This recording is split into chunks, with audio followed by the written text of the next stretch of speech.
O'rtoqlar, xudo xolisa menga o'xshab qiynalmaylar deb Makkaga kelgan yilida mana shu Sag'oti tepasiga chiqishni birgalikda ko'rib chiqamiz va sizlarga oson bo'lishi uchun shpargalka qilib qoldiraman bu videoni. Bitta like bosib qo'ysanglar, xudo xolisa sizlarga ham nasib qilsin. Birinchi o'chirtda Sag'ot binosi, ya'ni molga kiramiz. Xo'p, o'rtoqlar, molga kirganimizdan keyin atir do'konlarga kirmaymiz. To'g'riga eskalator tarafga qarab o'tamiz. Eskalatorga ham chiqmaymiz. Eskalator o'ng tarafidan sekin yurib boramiz. O'ng tarafga burilamiz.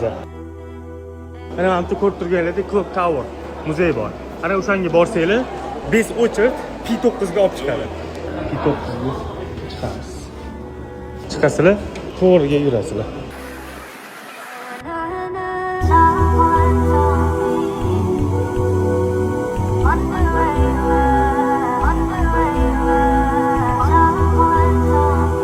Xudo xolasa 600 metr balandlikda Ka'baga qarab inshaalloh xufton namozini o'qiymiz o'rtoqlar.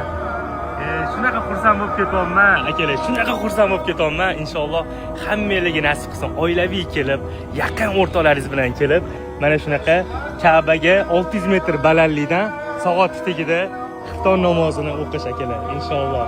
Assalomu alaykum rahmatulloh. Kim bilan shu yerda kelib namoz o'qish xohlasangiz, o'sha insonga shu videoni yuborib qo'ying.